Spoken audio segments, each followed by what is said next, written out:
we haven't spoken to you formally yet. Yeah. What prompted you to join the Wizards? I think it was just a great opportunity. It's a blessing from God, man. I appreciate the Wizards organization for just even showing interest. It was a tough reality of kind of what I went through in Atlanta, how I ended the season when I went down with the injury, but just with the plans that when I talked to them and just knowing that the direction the organization was going, it was just something that I feel like it was too good of an opportunity to pass up. You have a great foundation was going on, great ownership, and I'm from the area, man. So why not want to be able to play with a team where you grew up and being able to watch games and stuff and being able to have that full circle moment. So there's a lot of things that kind of went into it, and I'm just grateful for God that they gave me the opportunity.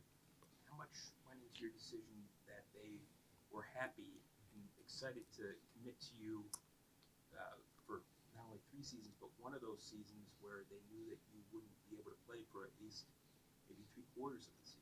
Yeah, it shows a testament to how great they are, how much they believe in me, and believed in me, and so I'm forever grateful for that opportunity, and I'm just excited to go out there and put that was uniform on for the first time, and give it all that I have. What were your external impressions of the Wizards as a player in the league before you joined them, and how did they compare to the reality of being on the Wizards? Yeah, I've had a couple different stages of the Wizards. I grew up here, so I used to go to the games. When I really understood the game, I was in that kind of John Wall era, so the city was going crazy, when it was good. Then it kind of got to college and stuff like that.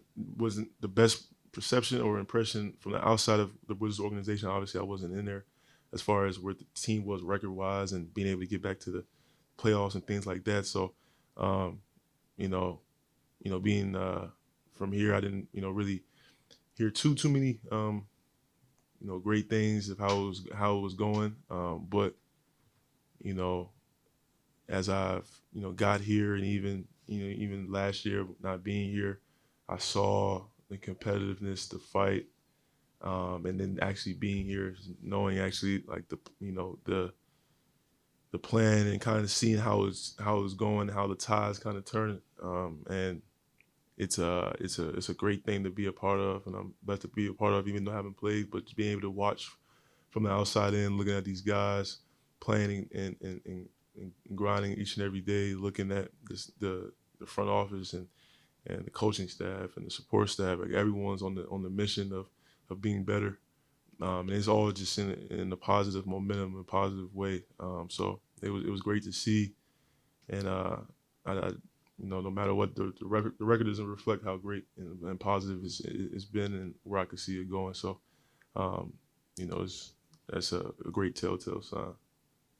How close were you by the end of the season to returning, and at what point did the decision get made? Okay, not going to return this season.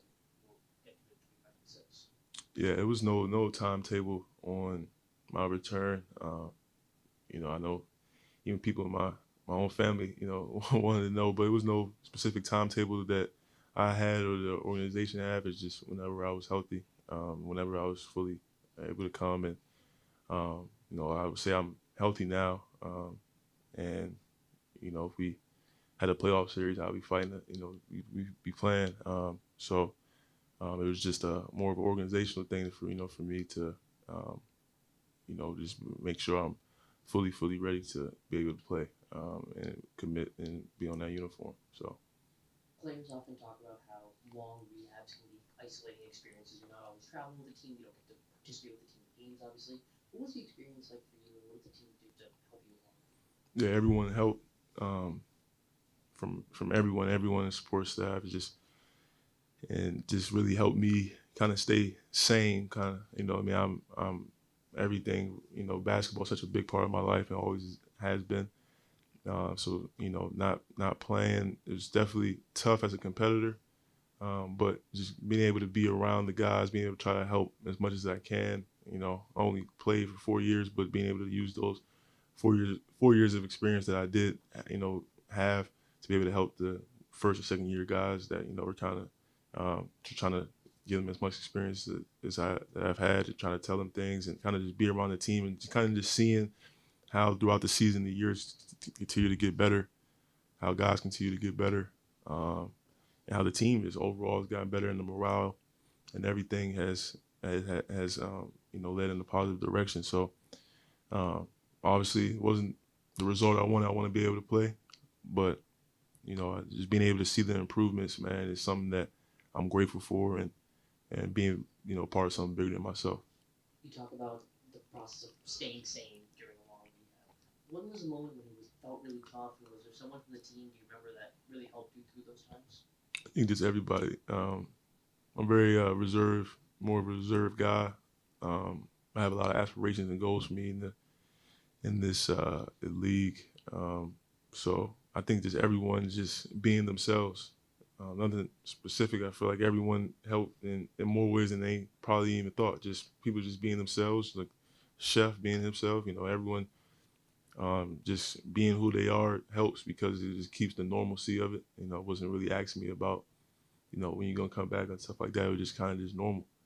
And for me, you know, watching every game was tough. You know, I wanted to play every game, wins or losses, stuff like that. So, you know, it's just me as a competitor, and but everyone really helped, and I'm just grateful to God. When you play next season, what will the fans and the team see that you can bring to the court? Just someone is gonna give it all, work as hard as possible, and just put it all out there on the floor. Try to contribute to winning as much as I can. Try to, you know, give something to fans to be proud of and cheer for, and really just help the tide turn in the city that I'm from, you know, so in this area. So I'm just excited. I don't really talk too much, but they'll see that, you know, that hey, he's giving everything he can out there, and hope it results in something positive. In addition to all your ties to people and family here, is this where you already had made your off-season home, or are you like, for example, some of your teammates who live in Phoenix or LA? Yeah, I'm here. It's the only place I have a place in, so I'm gonna be here and be around the city and the area, and just try to immerse myself into the area and just get ready for next season, and I hope the area sees a lot of me. What was it about those old Wizards teams that captured your imagination? Just, I think my first Wizards games, what was the team? I think it was 𝗙𝗢𝗟𝗡 with Caron Butler, Antoine Jameson, Sean Stevenson, Brandon Haywood, Andre Blatch, that team. Maybe Eton Thomas was on that team as well. I think was Eddie Jordan the coach, I think, maybe at that time, something like that. I remember the jerseys. Like, I'm just from the area, so I know everything. I was in the nosebleeds though. My head was definitely on the ceiling of Capital One Arena. Well, I think it was a Reviving Center at that point in my life, and so just being there, man, like, you know, being there, getting those tickets, just to be able to even step foot inside the arena, and, you know, be all the way up in the nosebleeds. Not even think, you know, you don't even think as a kid that you'd be able to come back and play for that same team you used to watch. And I used to watch those games, and that team was exciting. That was a great team, actually. That Wizards team. And then, you know, some years kind of, you know, went through a change. And then when John got there, you know, him, Brad, and Otto Porter, and them guys, the Morris twins, and then that was a whole different shift, and it brought a little bit more energy to the city. I remember Paul Pierce hit the game winner at that playoffs, and it was just so I remember all the Wizards teams from those years, and I wanted to be able to put my name in history here as well, as much as I can whenever I have that opportunity. So it's something I take pride in, and I just want to, you know, give the fans something to really cheer about, and be able to sell it out. How you doing, Saddiq? How you doing? Can you name any players that stood out to you from watching them this season, and why? On the team, or something? On the team, yeah. That stood out to me. and you probably gonna get mad at the answer, but I think everyone. For me, I think for 82 games, we had a lot of guys that, especially a lot of the first, second year guys, a lot of minutes was dispersed. Some people have, some teams have like an 8-man, 7-man rotation. This team this past year, everyone got an opportunity. So you got a chance to see everyone in their best of moments.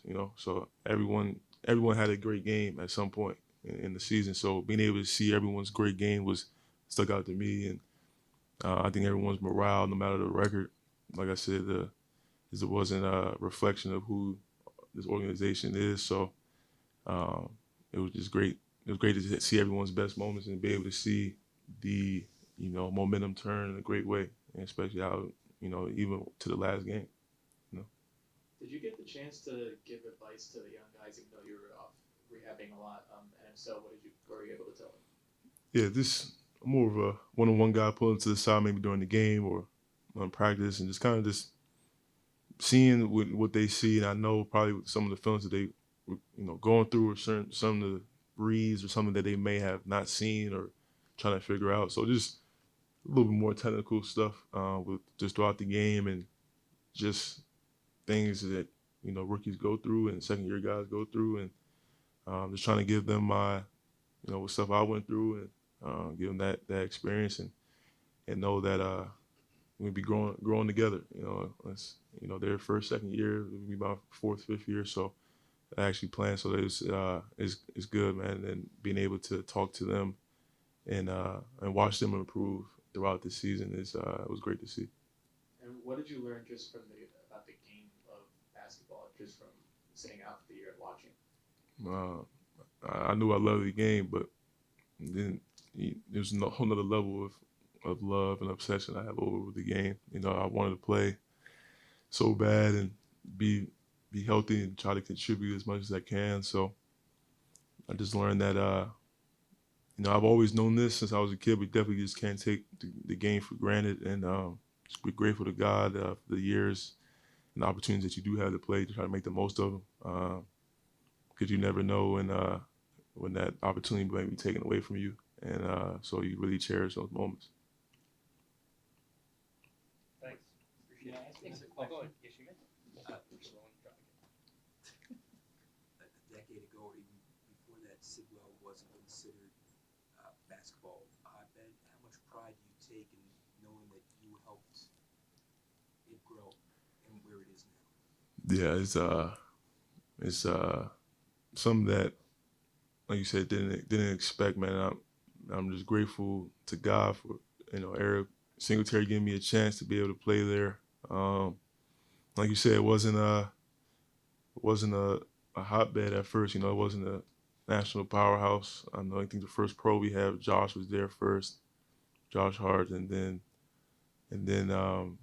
like the team that I came in with, those guys that were playing, they set the tone. Then when I came in, just trying to be the best players we can, and seeing where they at now, like nationally ranked boys and girls, it's great, man, to see it. I was telling them, I went to a game when they played the 𝗙𝗢𝗪 at St. John's, and I talked to the team after the game, and I told them, like, when I got there, we had one sweatsuit our whole year. We had to pay for it as well. Team shoes, we had to pay for it. Only one pair of shoes. Now they have a Jordan brand sponsorship. They have all these free clothes and gear. They're playing a national schedule, and it's just crazy to see the difference, but in a positive way. And I'm just, it just is a testimony to the school, to Sidwell, to the players, to coaching staff, because it's the same coaching staff that was there when I was there, and just how much better they've gotten, and the recognition that they deserve, and it's really coming into fruition. It's really showing the rest of the country how much of a powerhouse that school is, and that the respect that they deserve and we deserve it, and from the get-go. So it's great to see. Thank you very Appreciate much. you.